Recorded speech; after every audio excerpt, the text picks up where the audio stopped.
So, welcome to the April 4th Thursday chat. According to Nancy Vega, when we finish it, this recording will be the 210th in our collection of weekly chats. We've been every Thursday looks like for 4 years, with the exception of Thanksgiving and one Christmas and one Yom Kippur that fell on a Thursday. And the amazing thing is that the three of us, Faye and David and I, and all close to 100 of you and more watching, along with Matt and everybody on his staff, have shown up as well. So it must be working, I guess, when the numbers fall down to where we're talking to each other, we'll know when we've gone too far. But we have an interesting day today and a busy one, so we'll get started with Linda Weinstein first.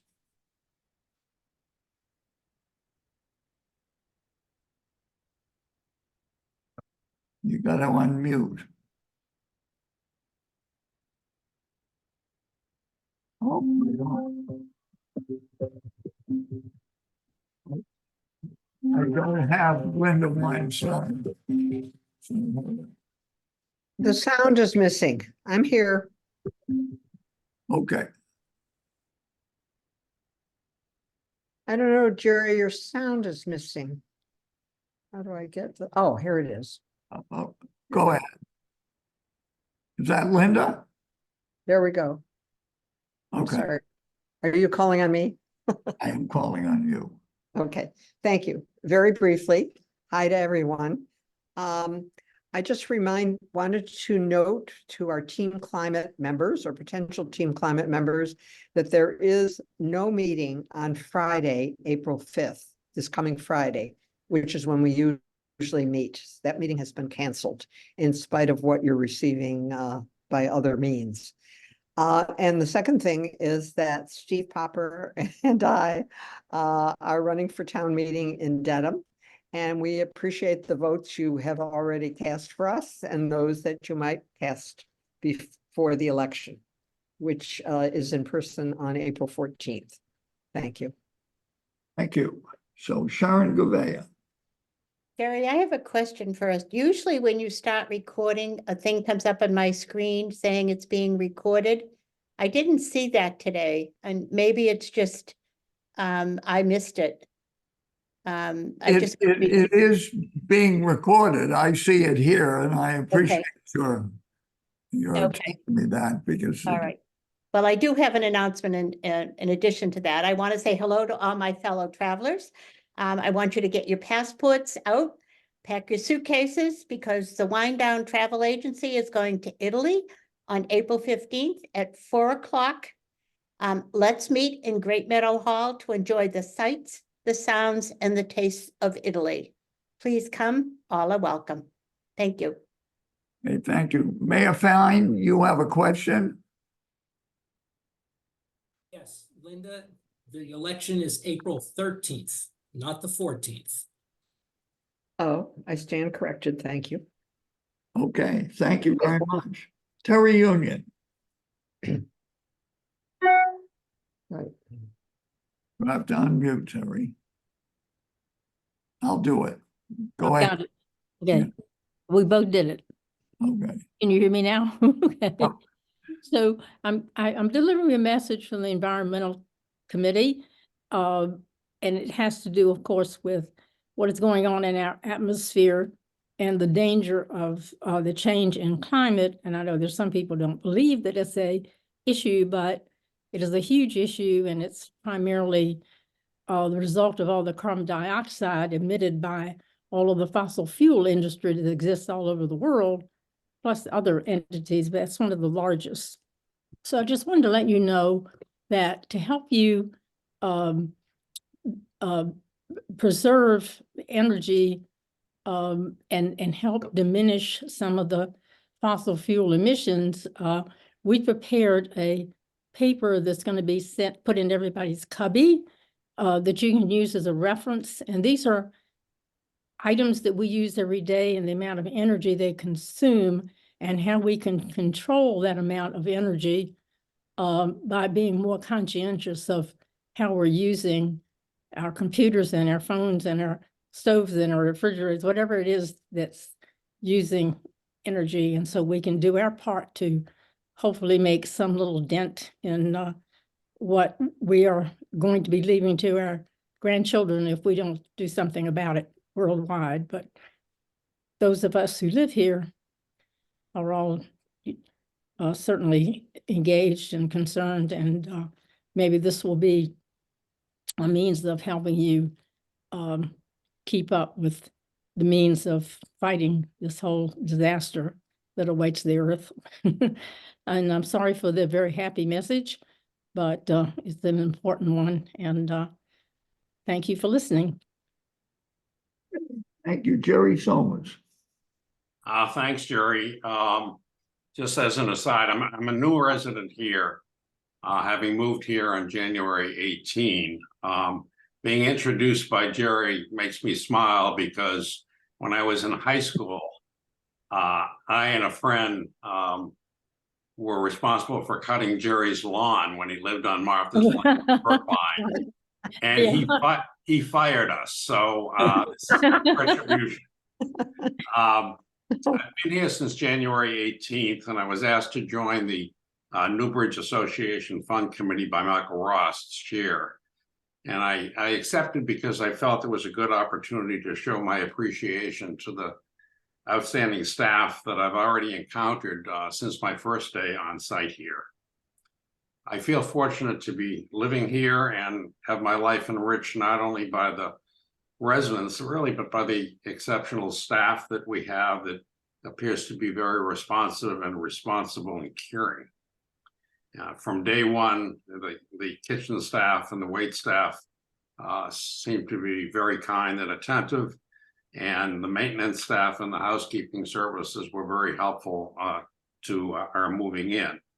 All this really is done with a cooperative and warm demeanor, and it applies also, as we all know, to the security staff, the transportation group, the staff that breaks down and sets up the events that are aimed at educating and entertaining us on a pretty constant basis. As is the case everywhere I've lived before, I'm used to providing tips or gifts to people who are helpful. And when I brought that up, I was told in no uncertain terms, you don't do that here. There's no tipping, there's no gifting to the help, because if they accepted it, they would be terminated. And that's where the Newbridge Appreciation Fund semi-annual campaign comes in. As I think most of you know, each of our employees receives a check from the Newbridge Appreciation on a semi-annual basis. And the importance of these gifts should not be underestimated, because they help our team members in numerous ways, meeting medical expenses, monthly costs, child care expenses, and other needs that they personally see fit to address. Now, I do believe that some, like myself, are curious as to what amount is appropriate as a gift to the Appreciation Fund for this 6-month period. And as stated in our letter to you last week, the suggested amounts are $400 to $500 for an individual and $800 to $1,000 for couples. And I found out that generally more than 25% of the residents give more than the minimum. And I intend to join that 25%, and I hope that you will consider joining them also. The instructions for how to make the contribution are in our letter to you, which you all received last week. And we hope that you will make your contribution no later than April 30, which is really the deadline for the spring campaign.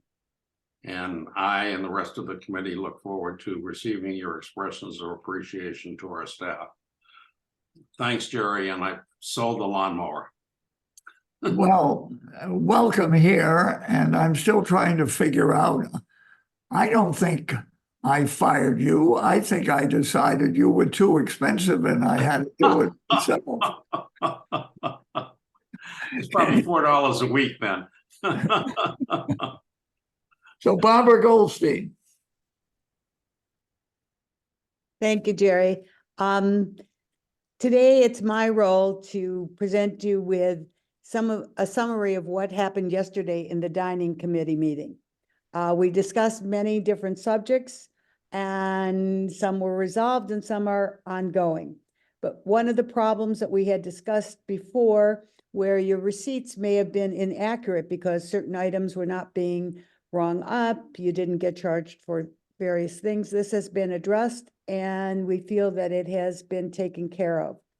There also was a discussion of Crescent Ridge Ice Cream, which is our premier ice cream, not selling the way we thought it might be. So we're looking into maybe getting some new flavors and really letting residents know that this is an option in addition to the Hershey's. The biggest thing that was set out during the month of March was a cultural training session, which was done with Scott Daniels from 3Plus. There were 5 sessions, each were 2 hours in length. And the participants were members of the dining committee, selected residents, and all of the food and beverage staff, which included all of the upfront and back of the house staff, which means wait staff, cooks, line cooks, dishwashers, managers. What impressed everybody who was participating the most was a slide on how many people have been promoted internally in the food and beverage area. Many who started at very entry positions who now have gone up to managerial roles. It was exciting for a lot of the food and beverage participants to see that there is ways for them to improve and to get higher salaries, to get more important roles in their career. This is just the start of a training that will be continuing, and it's an ongoing process. We also have we discussed NOSH and the new dinner rollout. I know we've all been talking about that for a while. We are really getting down to the final guns. We have increased staffing where we have 4 new hires right now, 2 full-time and 2 per diem people. The equipment that was ordered has arrived. We're working to update the software, which ends up to be something with legal too, but that will come. And the projected date is to roll out the whole thing right after Passover. And Centro, as promised, we said that we would change the menus every 3 months. Well, guess what? Or every 4 months. We're changing the menu early this year because of Passover and everything. So our new menu will be out as of Monday, April the 15th, and you'll hear more about that later on. In March, we had 4 very successful, exciting major events. We had the Wine Down, where we went to Ireland. We had a Purim dinner. We had the Cuban night and the Easter brunch. And upcoming events in April will be another Wine Down and, of course, the Passover Seders. There will be Mother's Day brunch in Centro in May. And I think the takeaway from the cultural event on how we need to work as residents and how the wait staff takes a line from the Ritz Hotel, that we all know is a very upper scale hotel, is ladies and gentlemen, served by ladies and gentlemen. If we all treat each other that way, we'll have a very wonderful culture. Thank you very much, Jerry. Thank you, Barbara. Lori Feldman. Thank you so much, Jerry. And I want to admit that I forgot to ask you earlier. So thanks for letting me speak. Just a brief announcement. Hi, everyone. I wanted to remind you that next Tuesday is the second Tuesday of the month. And that is when the LGBTQ plus conversation group meets at 3 o'clock. We're going to be back in the Beal Family Interfaith Chapel. And we've chosen a topic this month that has come up before in the group, responding to harmful or transphobic comments in our communities. So hopefully we'll have a robust discussion and come away with some new ideas on how to handle some of these situations. We hope to see you next Tuesday, 3 o'clock in the Beal Family Chapel. Thanks. Christina Rice, you're all set to show your screen.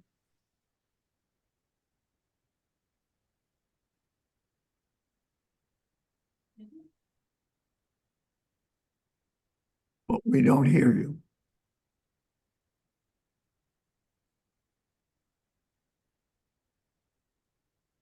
Christina, you have to unmute.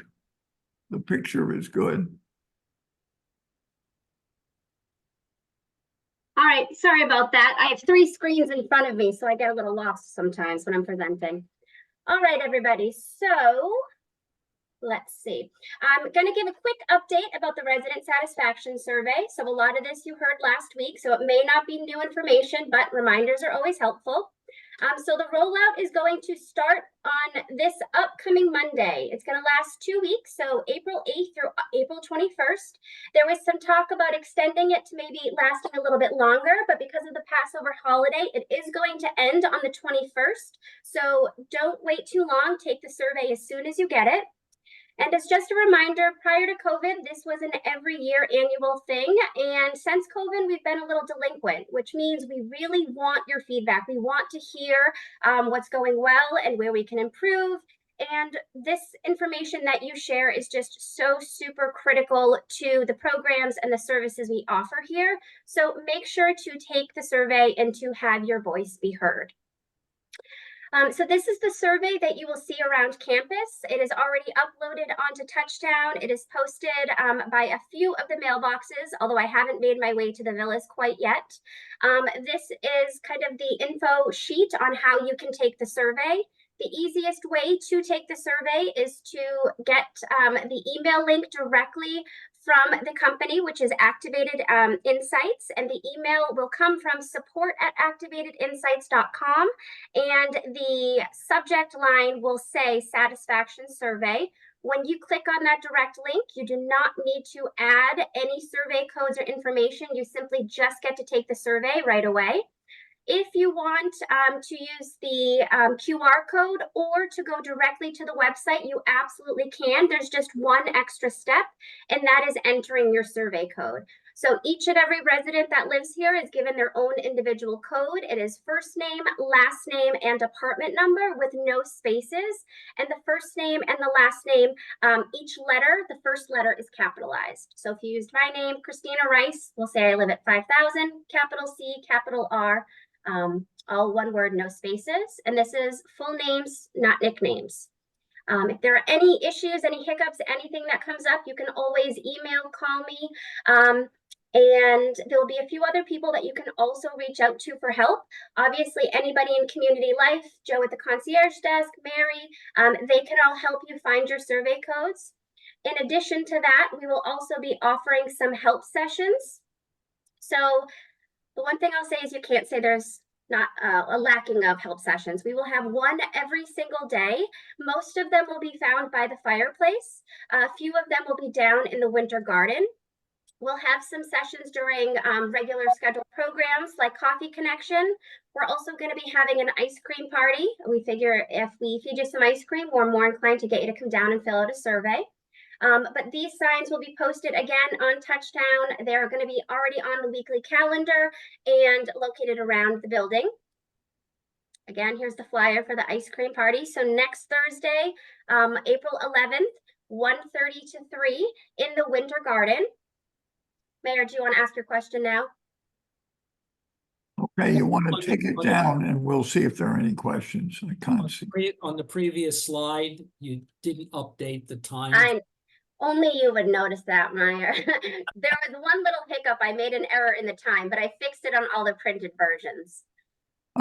Christina, One more slide. I just saw his hand and I knew he was going to point out that little hiccup. okay. One more. Last thing, just a few additional facts. So all residents should fill out a survey. So if there are 2 of you in the apartment, there should be 2 separate surveys filled out. Any question can be skipped. If there's a question you don't like, you don't want to answer, just skip it and move on to the next one. You can also go back and answer questions. Just make sure to click on the back button within the survey, not the internet browser back button. If you do hit that back button on the internet browser, you will lose the survey and need to start over. It's about 10-ish minutes long, depending on how concise you want to be or elaborate, completely up to you. There is no timer on the survey, so you can take as long as you need. There's an option to leave a testimonial. At that point, if you do leave a testimonial, you can also share your name. It will ask if it is okay to share your name. And the survey is confidential. So unless you give us permission to have the name shared, we will not know any of the information that has been shared with us. That's why we're using this third-party activated insights to maintain confidentiality. And everything is available on Touchtown and at all the mailboxes. And as always, if you have any questions, you can always reach out to me directly and anyone on the community life team. Okay, I think we're going to move right along now and not take questions because we still got a very busy schedule. So Josh Ferraro, thank you, Christine. Thank you, Jerry. Yeah. Thank you, Sharon, for mentioning the wind down. Amazed at how many trips you've taken, and I'm sure you guys are filling up the passports. So thank you for reminding and mentioning that on Monday, April 15th, the next wind down. Barbara, thank you very much for recapping the dining committee meeting. And as Barbara mentioned, the new Centro seasonal dinner menu rollout will be on Monday, April 15th. Couple of other notes. That day, Monday, April 15th, Centro will be closed for lunch for the training of the team in preparation of the dinner menu rollout. And on that Wednesday, April 17th, Centro will be a themed buffet rather than regular dinner. So those changes will also be included in the culinary corner as a reminder and also on the dining website. And real quick, if I may share my screen, speaking of the dining website, I just wanted to mention a couple of updates. First of all, when you're on the dining website, whether through Touchtown app or nbocdine.org, there is now a button stated weekly dining packet. That's where you can access all of the information that goes in print, but you may see that electronically. Some of this information is repeated in other areas, but that way you have it at the click of a button. 1 second. So hit back on that.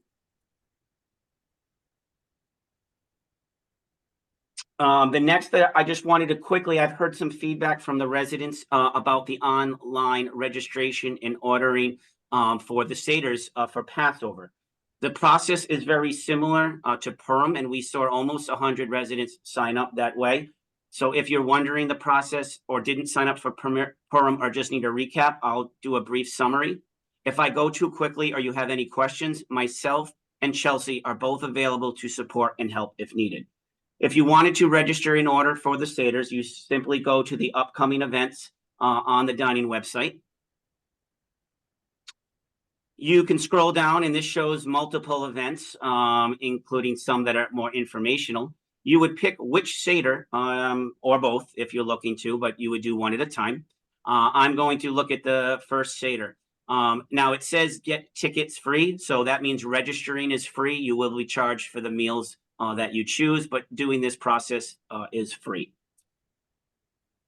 So once I go to the get tickets, I just decide how many tickets. Unfortunately, I'm dining alone. I don't have a lot of people dining with me, so I would choose one, and I would just choose get tickets. I would enter my name, my unit number.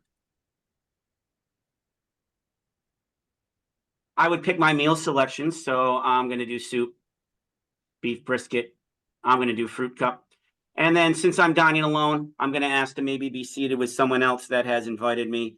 I'm not sure how many friends I have here, but maybe Jerry Weiner will let me sit with him. So I would just type in Jerry's name here and then check out. This is the most important. When you check out and enter your name and email, not only will you get a confirmation, but this will be how the billing and where the billing goes to. So if you're filling out for you and your non-resident guests, all of those meals will be billed when you fill out here. If you're just asking to be seated with other resident guests, do not fill out on their behalf. Simply use that box that I showed you where I put Jerry's name and just indicate who you would prefer to be seated with. Once that's done, once you hit place order, you will get a confirmation that you have registered for it. And this would be the same process for either Seder's. And we're also going to use this process for future events. I think, Jerry, I know that you have a jam-packed day, so I was trying to be brief. And that's really all I have for today. I will say that for the presentation of the new menu for Centro, Adriana and Patrick will be on next Thursday to do the menu presentation. We went over it with the dining committee yesterday.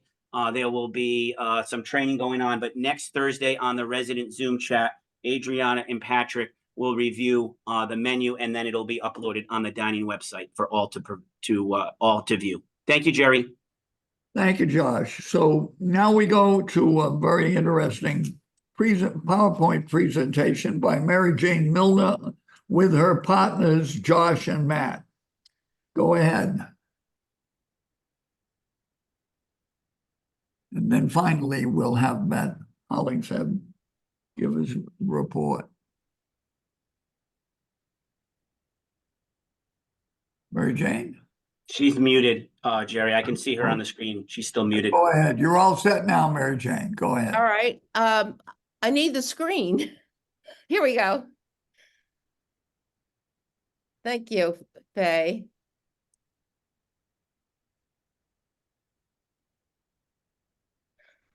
Good.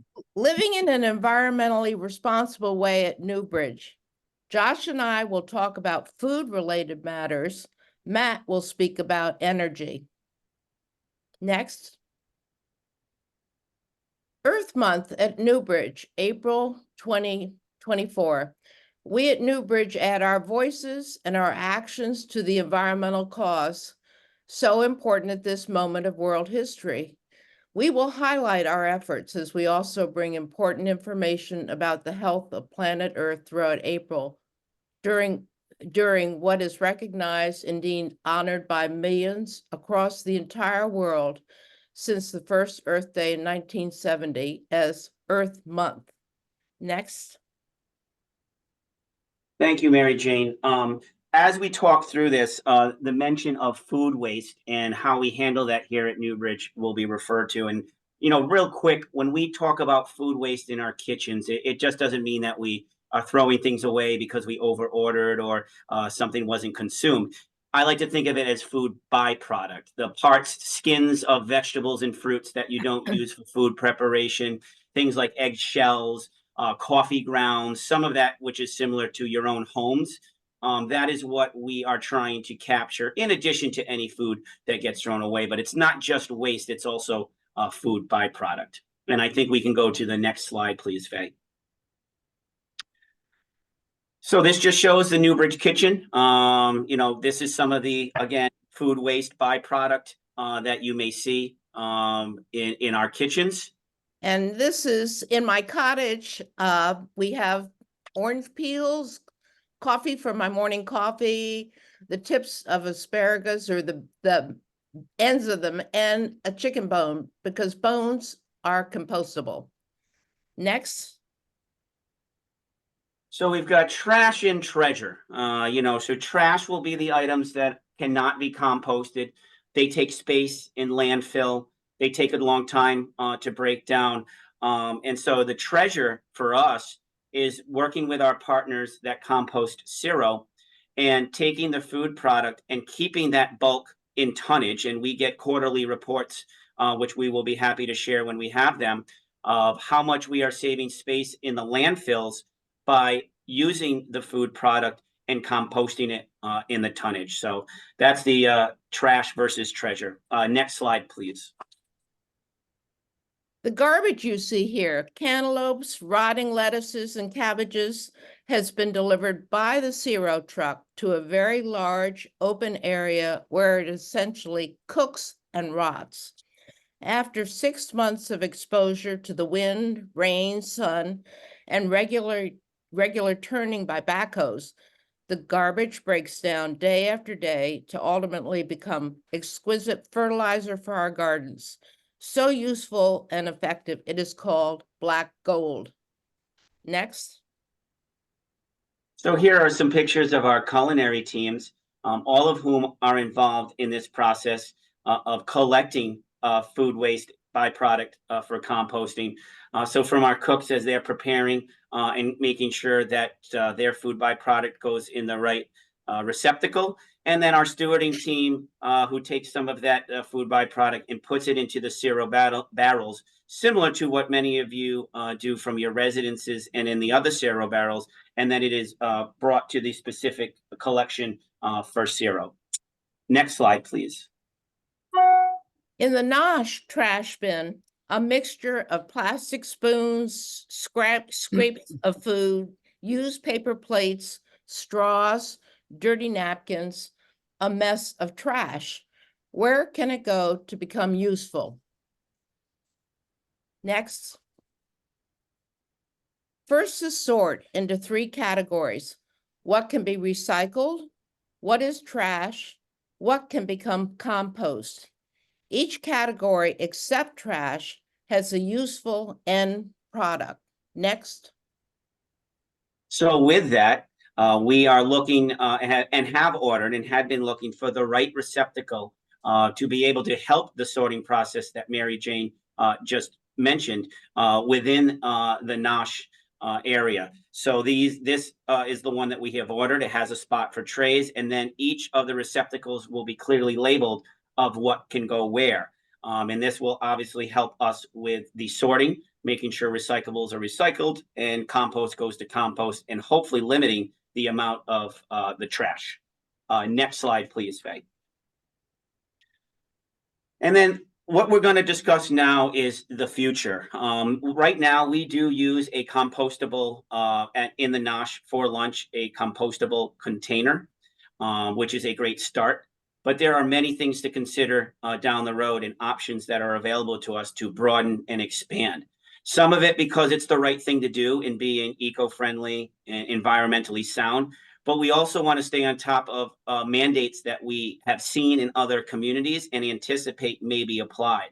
So if we can stay on top of it and in front of it, there would be less of a scramble as more communities go to non-plastic mandates for things like straws, napkins, and plates. So we will have more information about how we expand what we are already doing for the future. Next slide, please. And again, just utensils, napkins. We will be working with the dining committee and members of the community to test these products to make sure that, you know, we want them to be eco-friendly and sustainable, but they also have to be practical and usable. And again, these are things that we will be looking for the future. Next slide, please. Thank you. Not compostable. Trash. What is trash? Well, here we see foil, little scraps of foil and plastic that has butter in it and can't be cleaned out. That trash examples. Recyclables. We have our wonderful new clear recyclable containers and recyclable cups. Those would go in the recyclable bin. Of course, they're not compostable. Next. Composting beyond Nosh Newbridge kitchens. Composting in our homes. Next.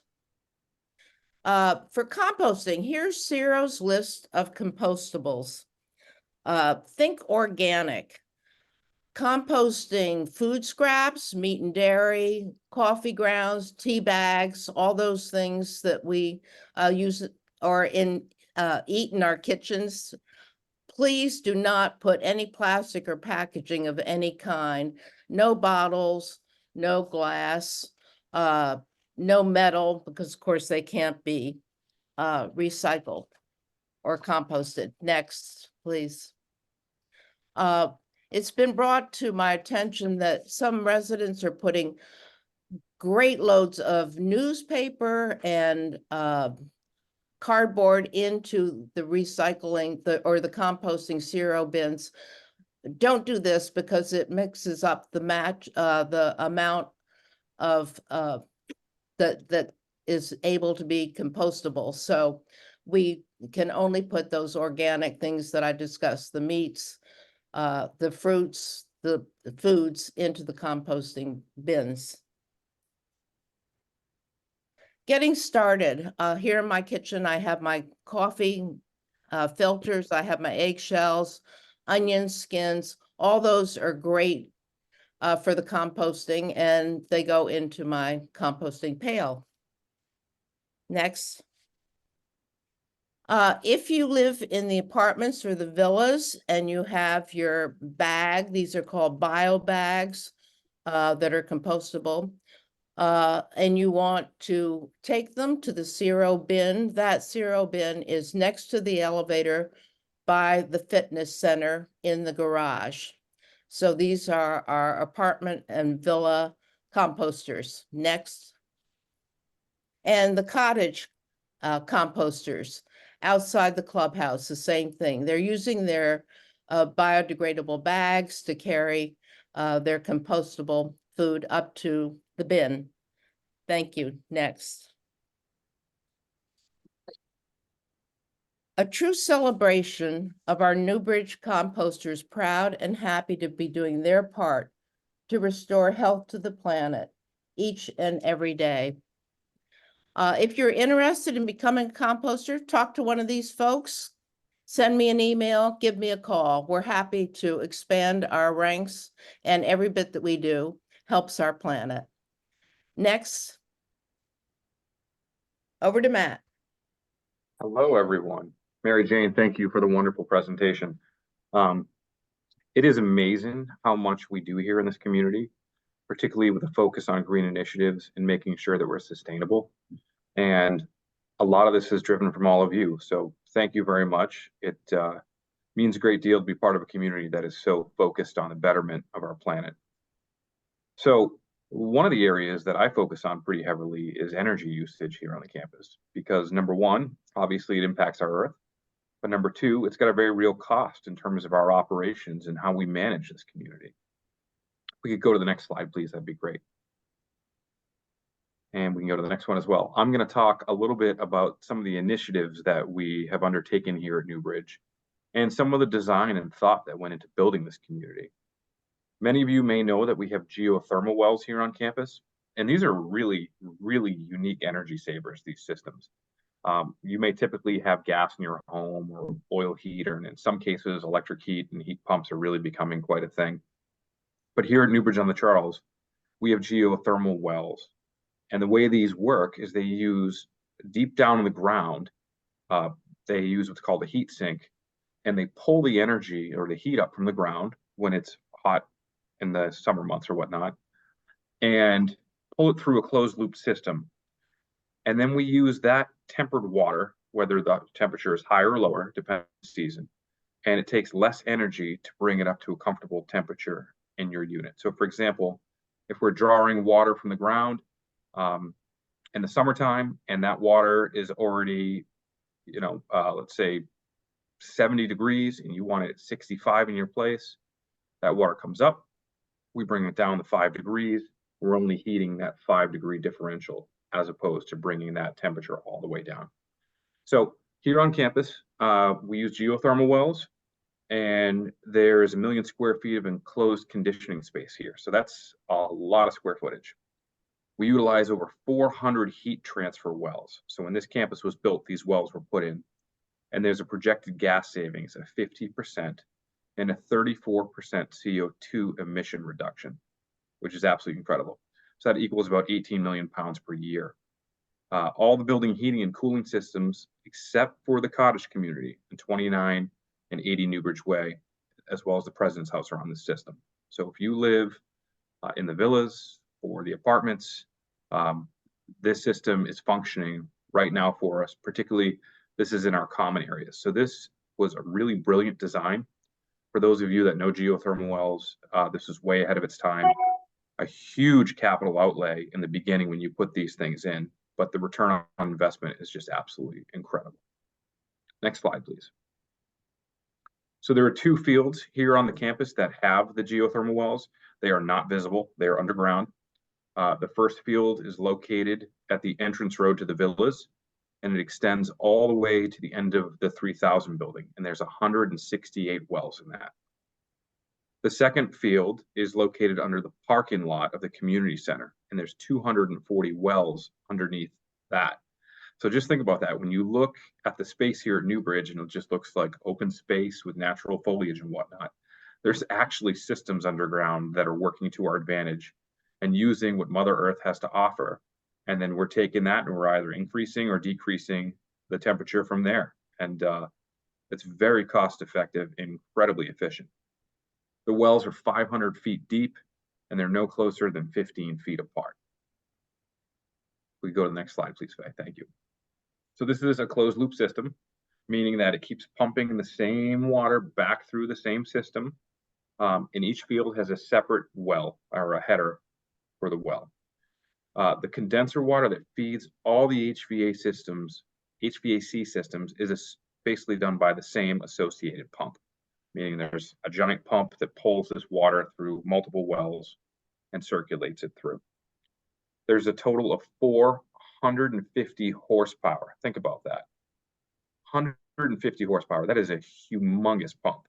And it's a variable speed pump, so it can adjust itself depending on what it needs to keep the CFM or the pressure it needs to pull the water through.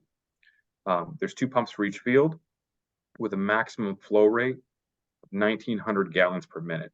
That is just an insane amount of water. There's only 1 pump runs at a time, and that's obvious for not using too much electricity at once, making sure we don't have too much of a load kicking on at the same time, and also trying to use it in a sparing ways to make sure that the systems really are prolonged. They're automatically switched over weekly to ensure equal runtime. That's one of the things you do in facility management. You make sure the equipment you have, you're using it in a balanced way, so one piece of equipment doesn't burn out prematurely. Each pump speeds up and slows down as needed to maintain the system differential pressure, which is 15 to 20 pounds. If you can tell, I get kind of excited about this. I'm a little bit of a geek when it comes to this kind of stuff because I just think it is so cool. And I think it's awesome that this is part of our campus. So in 2009, when the project was completed here at Newbridge, this was the largest geothermal system in New England, which is really quite an amazing feat at the time. Go to the next slide, please. So the geothermal system here has not only helped us in terms of energy savings, and as you can imagine, since 2009, the savings have been incredible, but it's also reduced our CO2 on campus and our emissions, which if we're going to be a green community, these are the things we need to be focused on. And some of the other cool things that we've done here on this campus, and I wanted to highlight the geothermal because a lot of people don't know about it, and it's truly just an incredible system. But the other things that we've done here on campus at this point, we've replaced over 10,000 fixtures here on campus with LED fixtures. 10,000. It took months. All the motors that we have here are called ECM motors, electronically commutated motors, which means instead of in the old days when a motor started up, it would just spin as fast as it could right off the bat. And now what these do is they slowly pick up speed. Think about it like in your car. If you slam on the accelerator in your car, you're going to use a lot more fuel than if you come up to speed slowly. These motors come up to speed slowly. And when you have motors all around the campus, the energy saving is great, number one. But number two, the lifespan of that equipment also is prolonged because you're not putting so much stress on the system as it starts up. As you know, we have an electric vehicle. Some of you call it Tessie. It's red. You'll see it buzzing around campus. That's kind of a neat thing to have here on campus, as well as our golf carts for the housekeeping team. We could very easily have gas golf carts, but we made a decision a long time ago that electric for us was the way to go and for our planet. And as you all know, we explored solar very deeply, spent many, many hours on this. Unfortunately, it was not the right fit for our community, primarily due to insurance, which is too bad and very unfortunate, but it doesn't mean it's a done deal. We know the insurance market shifts all the time, and we'll continue to keep this in mind as we look at replacing roofs and adjusting insurance markets. Okay, next slide, please. We've also made a lot of changes in the culinary realm. Josh was talking about that a little bit earlier with Mary Jane. As we know, CRO for composting, our new program, meal program that we put in place with Third Plus, believe it or not, we're saving a lot of food waste, which has just been terrific. Implementation of Touchdown. The hope one day is that Touchdown can replace printing all the paper. We did some math on it. When you take into account how much paper we're printing and how much time we're using, that costs us about $20,000 a year, which, you know, maybe it doesn't sound like a huge number, but it's pretty significant, and that's quite a bit of trees. So we want to encourage these digital methods because we think that A, they're great for communication, B, keeps our minds sharp because maybe we have to learn something new, and C, it saves some very important trees. Our housekeeping team also uses sustainable green chemicals. They're designated to help conserve energy, water, packaging, and reduce waste. And again, that was another very conscious decision that we made to switch to those type of chemicals.